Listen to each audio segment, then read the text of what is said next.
Hello and hello friends! Chumika si husband sa kapitbahay so ang dami naming nakuhang bougainvillea.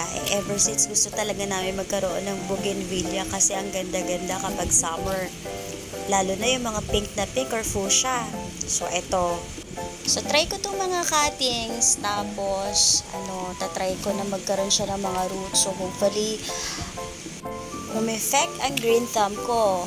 At least, di ba, na-try. Sana nga.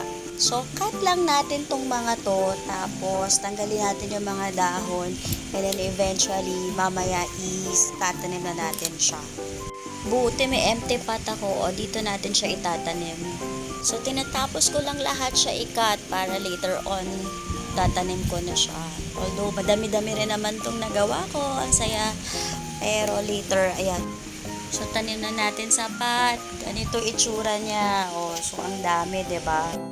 Nag-spray pa ako nung mixture ng rice, tapos baking soda, tapos pamparuting daw yun based sa mga nabasa ko. So, sana nga.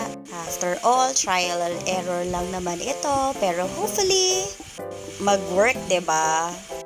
And then, dapat daw matakpan siya ng plastic. Tatakpan natin siya para mag-moist, as eventually magkaroon siya ng rootings nga. So sana nga talaga, 'di ba? Yun pa rin yun eh. So takpan lang natin completely. Ayan.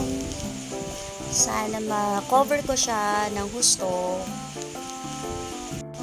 Actually, ang dami ko pang sobrang cutting. So later on, itatanim ko na lang yun sa iba, dun sa malapit sa door namin. Yun. Syempre, ang peg nito, kailangan ma-fully cover. Tapos, update ko kayo ulit kung talaga nga bang naging successful. Kung may green thumb nga ba ako o niloloko ko lang ang sarili ko. So, see you ulit. Update ko kayo.